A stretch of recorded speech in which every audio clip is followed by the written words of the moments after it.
Hello, j'espère que ton poney va bien. Chers amis cavaliers, il faut qu'on parle. Aujourd'hui, je m'attaque à un sujet un petit peu polémique du monde de l'équitation. J'ai envie de vous donner mon expérience à propos de ce sujet et je pense que c'est le thème de vidéo qui va revenir quelques fois dans l'année. Il faut bien faire des vidéos putaclic de temps en temps, non? Vous le savez, je ne suis pas du genre à avoir un avis arrêté sur les choses. Et surtout quand je veux me faire mon avis sur certains sujets, eh bien je teste tout simplement. Dernièrement j'ai testé le pied nu, il n'y a pas de secret, c'était dans le titre. Et je vais te dire aujourd'hui ce que j'en pense vraiment. Je crois que dans cette vidéo je ne vais pas me faire que des amis parce que clairement je revois littéralement ma position sur certains points. Mais entre nous, c'est aussi le but de ce genre de vidéo, de ce genre de réflexion, c'est d'arriver à certaines conclusions qui, cela dit, ne sont pas figées. Pour faire un rapide topo, avant d'avoir Hélion, aussi loin que je me souvienne, je ne me suis que très rarement occupée de chevaux qui étaient pieds nus. Ils ont tous eu des fers au moins aux antérieurs et finalement, ouais, je sais pas pourquoi, quand j'ai acheté Hélion, je me suis dit que j'allais le laisser pieds nus autant que possible. J'ai d'ailleurs énormément de chance parce que c'est un poney, on y reviendra plus tard, qui a quand même une bonne base de pied. Pourquoi j'ai voulu garder mon poney pieds nus autant que faire se peut? Tout simplement parce que pour moi c'est ce qu'il y a de plus naturel avec le cheval, de moins invasif. Et j'insiste réellement sur le thème invasif de la ferrure, pas seulement parce qu'on plante des clous dans la paroi, etc., mais parce que ça impose une dépendance en fait du maréchal ferrant, un rythme de passage très régulier. En gros, on peut très rarement se permettre de dépasser la date limite de passage du professionnel, tout simplement parce que le pied va venir par-dessus le fer et que la ferrure ne va plus convenir. La deuxième chose que je n'apprécie pas à propos de la ferrure, c'est de voir notre cheval se déferrer et encore une fois d'être dépendant du professionnel pour régler la chose. Il nous est tout bonnement impossible de travailler notre cheval quand il est bancal, quand il a perdu un fer. Et parfois, je connais certains maréchaux qui peuvent mettre jusqu'à 1 à 2 semaines pour venir remettre le fer du cheval. C'est la raison pour laquelle, personnellement, j'apprécie le côté autogestion, et là tu verras que je me trompais peut-être, et naturel du pied nu. Plus ça va, plus je vais dans une équitation dans ce sens-là, même si, encore une fois, je suis une cavalière issue de l'équitation classique, je n'ai pas de mentor, entre guillemets, dans le domaine de l'équitation moins invasive, à défaut de parler d'équitation naturelle. Mais je suis assez curieuse de nature et j'aime me renseigner à droite à gauche sur certains sujets. Aussi, pour être tout à fait sincère, il y a un autre aspect qui m'attirait dans le pied nu par rapport à la ferrure, c'est l'aspect économique. Je pense que j'étais un petit peu bercée d'illusions et tu le verras dans la suite de la vidéo. Théoriquement, à la base, un parage reste moins cher qu'une ferrure. Cependant, comme je le disais en début de vidéo, il est absolument impossible et impensable pour moi de me faire un avis sur certaines choses sans les tester. Je pourrais avoir des a priori, mais un avis, non. Donc, quand je me suis dit que j'allais garder Hélion pieds nus, bien sûr, je me suis renseignée sur le sujet et sur les différentes méthodes de parage, parce que je pense finalement qu'il faut savoir s'intéresser aux choses qu'on choisit pour savoir un petit peu de quoi on parle. Je ne pense surprendre personne en disant qu'aujourd'hui, je vais parler de 2 méthodes principales de parage, c'est-à-dire celle de la maréchalerie et celle de la podologie. Je vais d'abord parler de celle de la maréchalerie, c'est-à-dire qui est pratiquée par un maréchal ferrant et qui consiste à couper le pied pour préparer celui-ci à recevoir un fer ou un parage qu'on pourrait appeler de travail léger finalement. Et pour faire court, dans cette méthode, eh bien, le professionnel ratiboise tout, c'est-à-dire qu'il va venir couper la paroi, la sole, la fourchette, etc.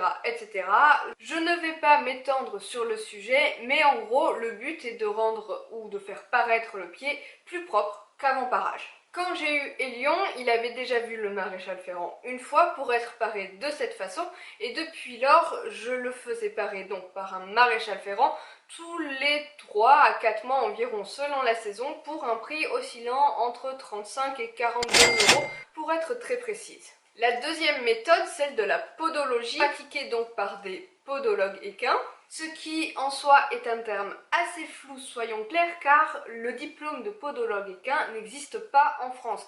n'importe qui peut se déclarer podologue équin. Donc pour ceux qui souhaitent se diriger vers cette méthode-là, renseignez-vous bien sur le professionnel que vous allez appeler. Il n'est pas rare que certains d'entre eux soient de base diplômés en maréchalerie et qu'ils aient choisi de se former en podologie, tout simplement pour avoir le droit d'exercer. Il y a aussi cet aspect illégal / conflit d'intérêts que les maréchaux ont soulevé face aux podologues, justement parce que ce métier n'est pas diplômé et que personne n'est supposé pratiquer illégalement la maréchalerie. On va avoir une technique de coupe bien différente, j'y reviendrai un peu plus tard, pour permettre à la fourchette et à la sole du pied d'effectuer leur rôle de pompe pour que la circulation sanguine se fasse correctement dans les pieds et dans le reste du membre. Ce qui n'est finalement pas possible avec la pose d'un fer classique, et c'est principalement ce qui est reproché à la ferrure. Les puristes diront donc que c'est cette seconde méthode qui est la vraie bonne méthode pour le pied nu, puisque c'est celle qui respecte l'anatomie du cheval et qui permet vraiment au pied de fonctionner. Du coup, quand j'ai commencé le travail avec Elion, je me suis dit, quitte à rester pieds nus, autant partir vers le vrai pied nu. J'ai donc fait venir une podologue qui est venue travailler sur les pieds d'Elion, avec un rythme d'environ une fois toutes les 8 semaines pour 45 €. Déjà, le rythme de coupe n'est absolument pas le même que celui effectué par les maréchaux ferrants. En conséquence, tu t'en doutes, l'aspect économique du parage est complètement capoute puisque on double complètement le budget parage annuel. Mais ce n'est pas tout. Je suis très observatrice et en effet, les deux méthodes sont radicalement différentes. Déjà, la méthode de la podologue, c'est effectivement que la paroi est beaucoup plus courte puisque contrairement au maréchal ferrant, le pied ne porte pas le poids sur sa boîte cornée. Les pressions vont vraiment venir se répartir sur la totalité du pied, c'est-à-dire la fourchette, la sole et un petit peu la boîte cornée du coup. En conséquence, la coupe est vraiment beaucoup plus courte et beaucoup plus régulière. J'ai moi-même pris l'habitude du coup, en observant sa technique, de râper de temps en temps, surtout après une balade qui aurait fort sollicité le pied, donc pour lui rendre un petit peu son arrondi, ou entre deux rendez-vous pour éviter que ça parte un petit peu trop en largeur. D'abord, je ne remets absolument pas en question ni les méthodes ni le professionnalisme de la personne que j'ai fait venir. Bien au contraire, moi personnellement, je trouve que c'est hyper difficile de parer un cheval, c'est hyper sportif entre guillemets. Et toi-même tu sais, le sport et moi, c'est pas trop ça. Et je veux bien donner 30-40 € à quiconque veuille le faire. Mais aussi, c'est là que les choses se gâtent un petit peu. J'avais parfois la sensation qu'elle revenait un petit peu trop tôt, qu'au bout de 8 semaines, il n'était pas vraiment nécessaire de refaire tout le parage. Et à tort, sûrement, je me suis déjà fait la réflexion de tiens, elle bosse pas beaucoup sur le pied, il n'y a pas grand chose à faire et c'est cher pour ce que c'est quoi. Mais soyons clairs, j'ai quand même beaucoup de chance avec Elion parce que tous les professionnels qui le voient me disent qu'il y a déjà une bonne base. Il a de bons pieds, il a de bons aplombs, il a une pousse de corne régulière et même si il arrive que le pied soit un peu long et qu'il s'évase un petit coup de râpe assez facile entre guillemets, et c'est vrai que finalement il n'est pas difficile d'entretien au niveau des pieds. C'est quand même un gros avantage et c'est ce qui me permet de penser ce que vous allez voir par la suite. Du coup, très franchement, j'ai volontairement sauté un rendez-vous avec la podologue. Elle m'a proposé un rendez-vous au bout de 9 semaines me semble-t-il, que j'ai tout simplement décliné parce que la saison et mes entretiens brouillons aidant un petit peu, je ne trouvais pas que mon poney avait besoin d'être vu de nouveau par un professionnel. Aussi, je ne l'ai pas rappelé tout simplement parce que c'est l'hiver et qu'en hiver, c'est bien connu, la rapidité de pousse de corne est quand même bien moindre. Alors je ne dis pas qu'il n'y a pas eu de moments dégueux, c'est-à-dire que la fourchette à un moment donné a fini par muer, que j'ai eu une mini pourriture sur l'antérieur droit me semble-t-il, mais j'ai décidé d'outrepasser un petit peu ça et autant la pourriture que la mue de la fourchette sont passés très rapidement. Mais ce n'est pas tout et c'est ce qui m'amène finalement à faire cette vidéo. La petite chose qui m'a fait énormément douter sur le raccord entre le parage dit naturel et mon poney finalement, c'est que j'avais pas fait le lien tout de suite. Ça faisait quelques mois, ouais, pas mal de temps que je me disais, il a quand même des allures tout étriquées cet animal. Alors qu'on soit clair, je ne lui ai jamais trouvé des allures fantastiques, mais là, sur le cercle en longe, il m'arrivait de le voir boiteux, carrément.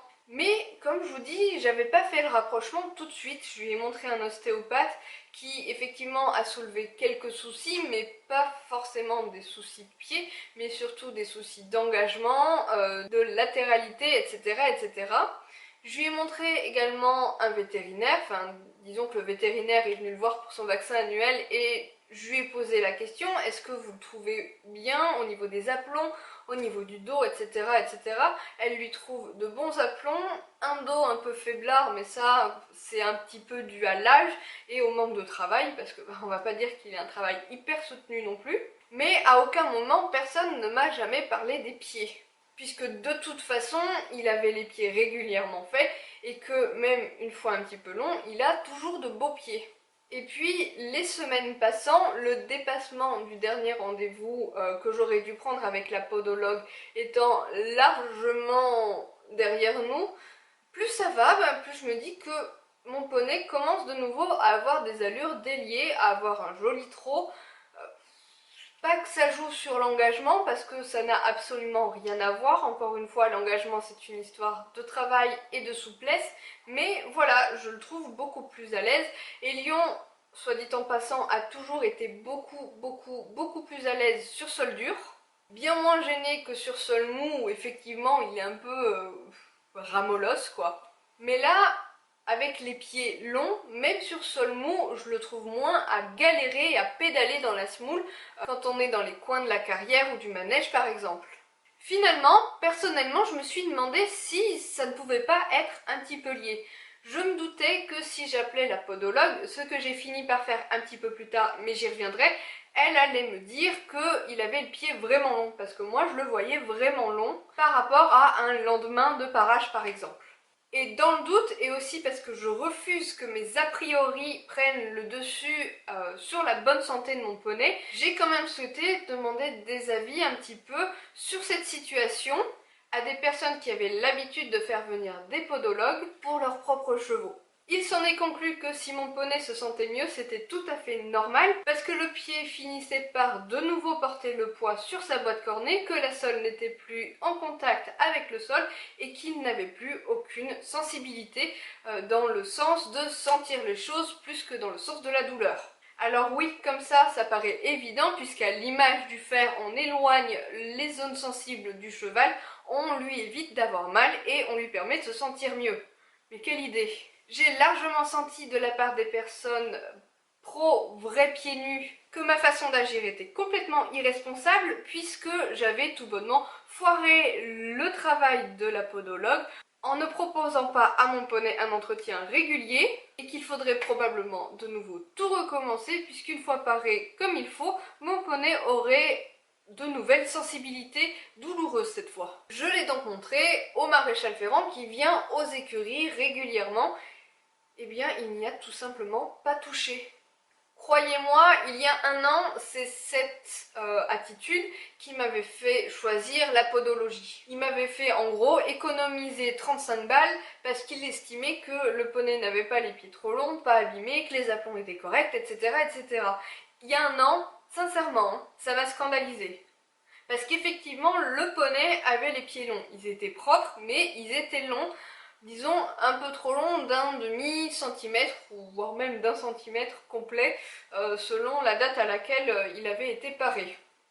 Et c'est vrai que l'hiver dernier, si je me souviens bien, je l'avais fait venir fin octobre, début novembre, et quand je lui avais montré pour qu'il le pare de nouveau, c'était à 3 mois, donc ça devait être fin février, début mars, et là encore il avait dit non, il n'y a pas besoin de le faire. Et ça m'avait énormément surprise.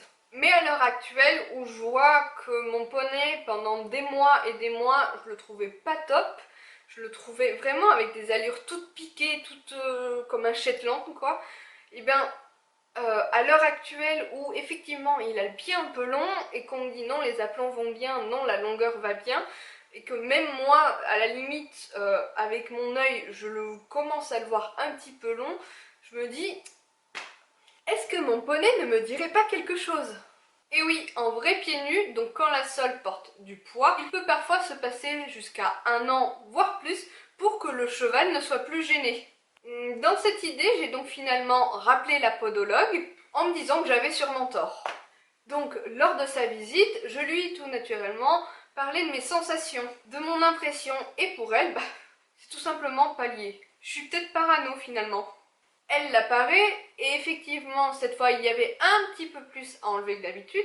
Étonnamment, pas là où personnellement je me disais que c'était super long, c'est-à-dire qu'elle n'a pas enlevé une quelconque paroi qu'il soit à l'avant du pied, c'est-à-dire en pince. Et son analyse, c'est que finalement, il a toujours un bon pied, une bonne fourchette, malgré un talon un peu long. Tu pourrais te poser la question de vouloir savoir pourquoi, si je ne m'y crois plus vraiment comme je le laisse entendre, je l'ai quand même fait revenir. La raison est simple, je voulais vérifier cette fameuse théorie du poney sensible, pas sensible. Effectivement, j'ai relevé ce souci d'allure et même plus loin de locomotion, mais jamais je n'ai trouvé mon poney sensible après un parage. Quel que soit le terrain, je n'ai jamais senti mon poney avoir mal aux pieds. Peut-être qu'elle n'a pas tout à fait tort en disant que ce n'est pas sincèrement lié.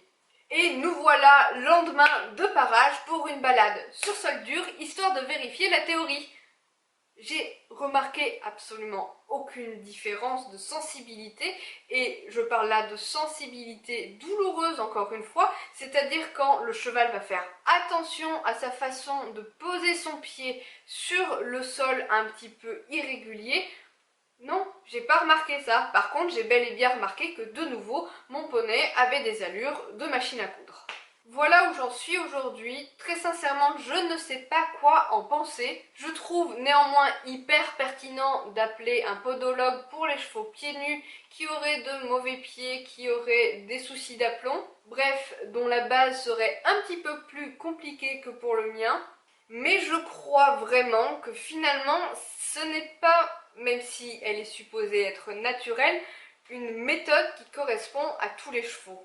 Comme on va avoir des chevaux qui vont être trop sensibles pour le pied nu, quoi qu'on en dise, et pourtant, globalement, si j'écoute mon poney, je suis pas sûre. Je pense qu'un parage tous les 8 semaines pour Elion, c'est largement trop souvent.